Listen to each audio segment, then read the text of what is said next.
Hello, welcome back to another edition of Mat Chat Coaching. I am Becca T-Bond, the creator of the 17-minute workout and the Power Band system. These 3 resistance bands work every single solitary muscle of our body. You are the machine. They're specially formulated to have functional workouts for women, particularly 40 and above. Not to say that my younger women aren't going to love it, and I do train guys with these pink bands, but the groups are created and the tribe is specially connected with mostly women in their 40s through their mid to late 60s. And I got to tell you something, it is kick-ass. These women work. You work at your own level, whether you're beginning and you're 150, 200 pounds overweight, or you're a weekend warrior. The workouts are designated and designed specifically for you with regressive and progressive moves, I should say regressive and progressive moves to support you on your fitness journey. Now, today's talk is all about drinking more water. It's all about habits. It's all about how we're feeling about ourselves. 2 massive questions that came in from the tribe this week was, Becca, I know you keep talking about drinking more water. I have been doing this for a year and I go up and down on my water. I am not consistent. How can I be more consistent? The other question that came in, and came from one of the spiritual cards that I read to the group, was how to connect with my feminine side, how to balance or flow, bring out my more feminine side. I'm an alpha female. I attract alpha females. But we still need to connect with our feminine powers. And at the end of this, I'm going to share with you about our feminine divinity. All right, so let's get started. The first question comes in from Pamela in Florida. Drink more water. She's like, Becca, I need to drink more water. You keep talking about it. How do I do it? All right, so the importance of drinking water goes beyond just me as coach saying drink more water. There's a lot of reasons to drink water. Experts suggest that we need to drink half of our body weight in ounces. And I don't know about you, but over 95% of my clients don't drink enough water. So if you fall into that pattern, this is perfect for you. And I gotta say, there are days that I don't hit mine as well. But I have a couple of great tips. So jump in here, take some notes, and see what works for you. So the importance of water is super important. 1, it significantly affects your energy level and your brain function. We are over 85% water. Imagine the dehydration and your brain going, your muscles, your skin, you got crepey skin. One of the main reasons is because you are dehydrated. If you look at your fingertips and they look like pickles or prunes, you're dehydrated. If your tongue is thirsty, you're way dehydrated. You never want to have a thirsty tongue. And it also helps to avoid constipation. As a poopologist, somebody who was constipated for 19 years of my life, I can tell you the importance of having quality, healthy poops. That's a whole nother conversation. And it may also help treat kidney stones. It helps to help balance out with weight loss. So if you're one of those people who wants to lose weight, amazing aid in weight loss. It aids in the release of toxins, especially while we're sleeping. If you don't have the flow of water, taking the active transport out of the toxins from the cells, they are going to stay in your body and go back into your bloodstream. That's where a lot of diseases come from. It helps maximize physical performance. Those of you who are working out, yes, you need it. And not just that kind of physical performance, but also how you hold yourself.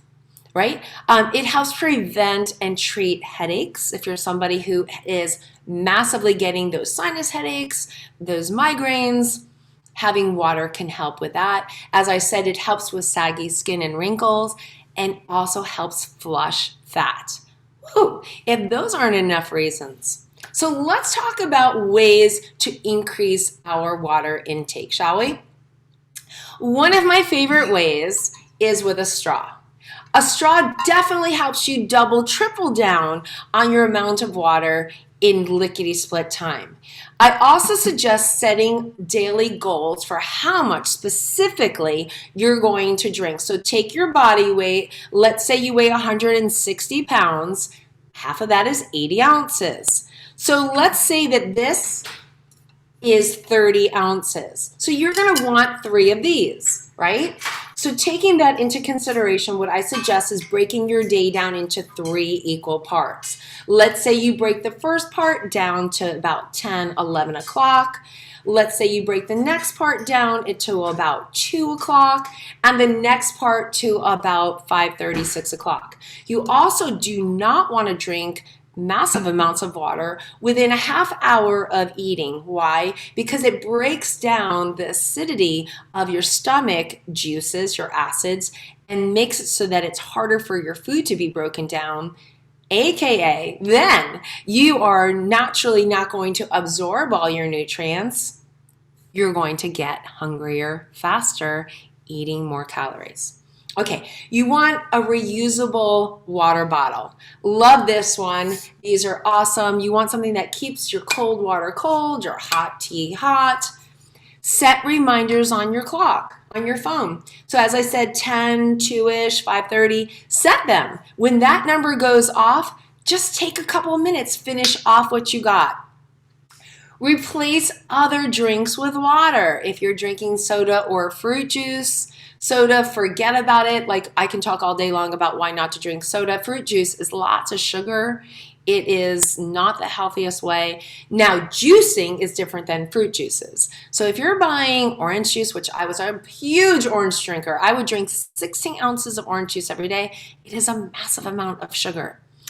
Drink 8 ounces as soon as you wake up with a little lemon in it. I have it on my bedside table, rocking and ready to go. Drink 8 ounces 30 minutes before or after you eat. We talked about that. You don't want to eat. You don't want to drink while you're working out. Yes, a couple of sips, not a big deal, but that's not when you're supposed to be guzzling.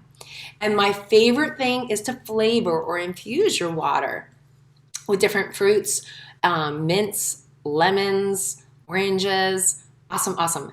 Drink a glass of water at least 1 hour before you work out. Again, just keep yourself hydrated and eat foods that are super loaded in water. Lettuce is 96% water, celery 95, zucchini is super high at 95, cabbage comes in at 92, watermelon, of course, 91, high in it as well. Cantaloupes, honeydews, those are both about 90%. And for those of you who are my coffee drinkers, you know who you are. Before you drink your first cup of coffee, make a promise to yourself that you're going to drink, if you don't normally drink any water, start with 16 ounces. Then boost it up. So I make myself drink a whole 30, now that I'm a coffee drinker again, cold pressed, but still coffee. I make myself drink a whole 32 ounces before I have my first cup of joe, or my only cup of joe. Sometimes there's 2. All right, no judgment. So drink adequate amounts of water is essential to good health. And the National Academy of Medicine estimates that most people need 90 to 120 ounces. Again, that's about half your body weight. Now, if you drink coffee, you're adding double the amount. So an 8-ounce coffee mug, that's another 16 ounces added to your day. So I hope those tips have been helpful and awesome. The card that came up in this week's daily sticky note was talking about the balancing of masculine and femininity. Now, I got to tell you something. Me, myself, and I have a hard time, or had a hard time. But once I started studying it, researching it, went to seminars, studied female friends of mine, and I've been on blessed panels with goddesses for about 9 years. I learned a lot about not just the feminine aspects, but the divine femininity. And that is a whole nother topic that we are going to bring in. But let's talk about and define what is feminine energy in a woman and what does it look like. So, you know, a lot of where the initial part comes in is just the confusing, like not really knowing what that looks like. So let's define it, let's break it down, and let's talk about ways to add it in. Okay, so first of all, what is feminine energy? Feminine energy refers to a specific set of traits that are considered to be feminine versus masculine energy. And your feminine energy sets aside the expression, the move, the flow of life, how you embrace your creative energy, your dance, your playfulness, and how you attune to your internal processes. Most of us probably have some sense of what it's like to be around someone with a lot of feminine energy. But what about those of us who don't possess naturally that amount of feminine energy? We don't necessarily dress feminine. Hello. I'm in tank tops, workout clothes, and baseball caps. Not necessarily connected to the most feminine energy. Now, there are people who dress like this who might flow and dance like a butterfly, but that's not me. I'm an athlete. I think more in tactile, in facts versus just emotion. So for me, it was a big work to bring in my feminine side. So I want to talk about what those traits look like. And I know a lot of you already know, but let's talk about it and bring it to fruition. The masculine negative vices look like aggressive. You know a woman when she is aggressive, she is at the table, in the boardroom, she's giving her opinions, right? That looks like masculine. It doesn't matter if we're tactful or not, but if we are open, we're aggressive, we're full of energy, and we are giving suggestions, we are connected to being aggressive. A male is going to be looked at as authoritative. Males also negative would be boastful. If a woman feels confident, then other women call her boastful. It's very, very often. Women, we need to stand together. Vain, vanity is a male. Brazen, egotistical. Males are most known for being violent. Not to say women can't. Act without thinking, clumsiness, overly logical, indifferent. You know what that looks like whatever. They're more combative. They're more defiant, normally, right? They're more argumentative, and they're known to be more compulsive. On the positive, they show their authoritative side. They show their certainty.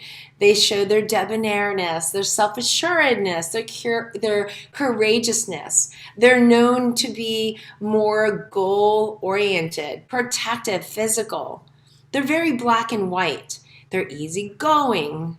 They don't really take things on in a more brusque way, especially when it comes from us, normally. They're known to be more ambitious, funny, easygoing, active, playful. And so those are male sides. Now let's talk about the feminine sides and see if these hone in on you. Our positive virtues look like tactfulness, okay with the unknown, sensitive, humble, thoughtful, compassionate, social, sympathetic, empathetic, graceful, outgoing, attentive, caring, careful, and verbally skilled. Those are the honed in skill set and virtues and character traits of a female. Now, weak side shows shy or timid, spacey or flaky, drama queen, insecure, hysterical, passive, think without acting, fragile, illogical, nosy, obsessive, frightened, decisive, and complaining. So you can see how it is broken down and we are kind of put into boxes.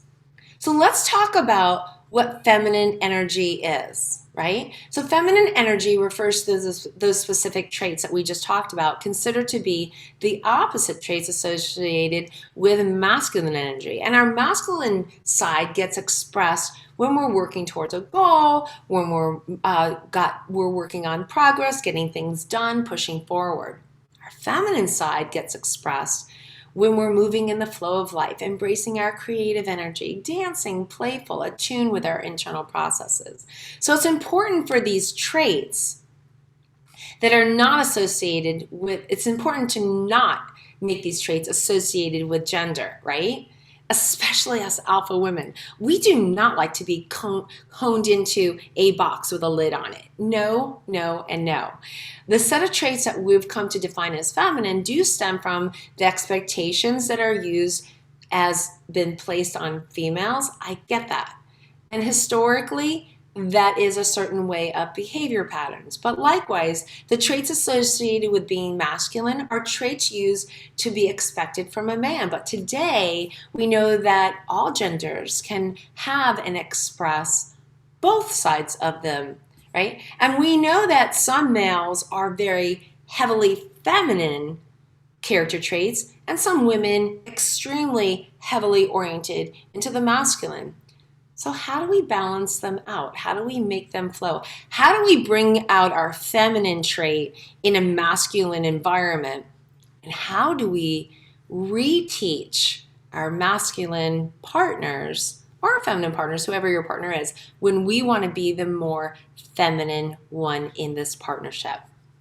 So that is the million-dollar question. And for people of both genders, feminine, masculine, it is embracing the embodiment of what feels natural to you.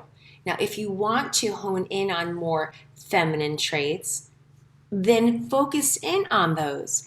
Being more playful, being more spontaneous, utilizing your creativity, utilizing color and flow, utilizing essential oils, fabrics. These all have an opportunity to reshape the way that we are perceived by others and how we receive ourselves. And it also is important, as we're talking about the word receiving, to be a receiver. We're taught so often in most cultures to give, give, give. And I'm not talking about not being a giver, but I am talking about receiving, and receiving with grace and playfulness. You know, when you give to somebody else, you feel that blessing inside. This is my number one tool. And when you feel that blessing and somebody else received it, doesn't that feel so special? Like you made somebody else feel so good? That is a blessing for you. That other person that is wanting to give you a compliment, give you a present, help you out with something, that is a blessing for them. Don't be afraid to ask for help. We are females. That doesn't mean we have to have a cape that says Wonder Woman and we can do everything ourselves. Even if you can do everything yourself, ask for help. Get your partner to help in. That makes them feel good. That helps them to exert their masculine powers. So, how to be more feminine? Yes, there is good news for us alpha women out there. It is attainable. You've got to practice it. You got to hone in on it. I've got a few. I think I've got six. Yes. I've got 6 things that you can do to help you hone in on your feminine qualities. 1, as I said, be reflective and open to receiving.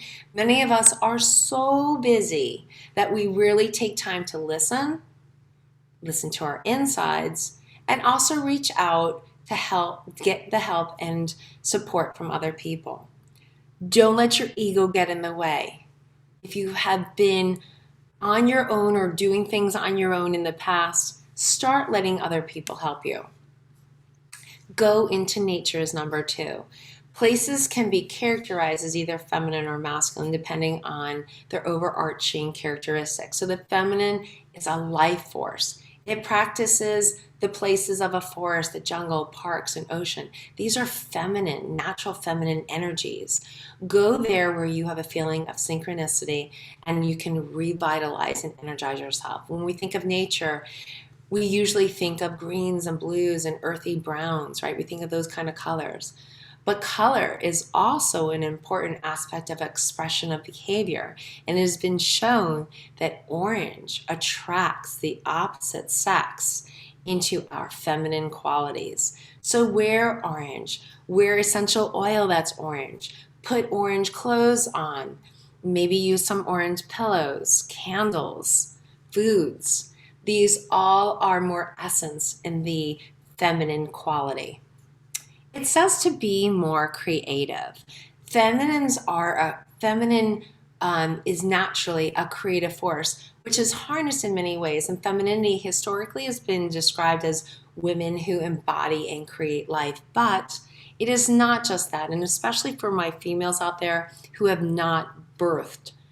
It is also the creativity of artistic expression, writing, dancing, painting, and dreaming up new ideas. I want you to envision yourself as a creative, anything that expresses your flow into the creative energies.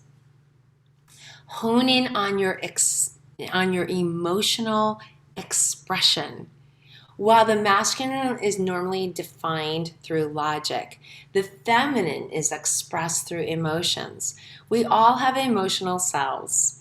And it is not just, I remember growing up, I pretty much had two emotions. And this is pretty much into my mid-30s, all right? I was either angry or happy.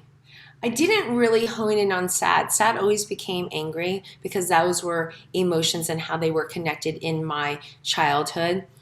And so I really honed in on always trying to be happy and working on that and not letting anger, sadness, and dismay or other people's outside influences impose on my happiness.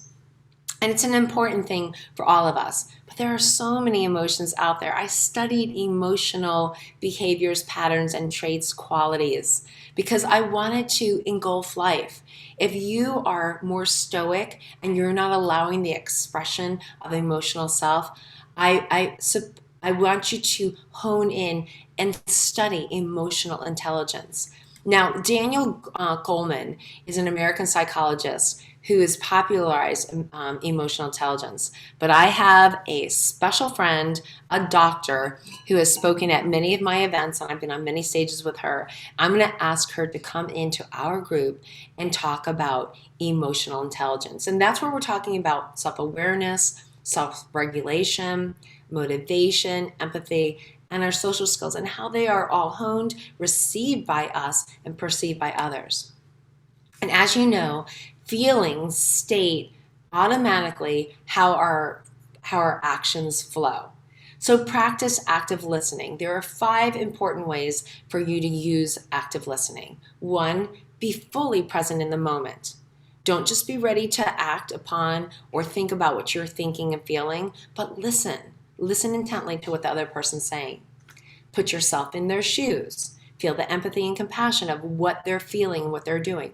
Be available to acknowledge and feel awareness of what they're saying. Doesn't mean you have to agree, but be ready to acknowledge.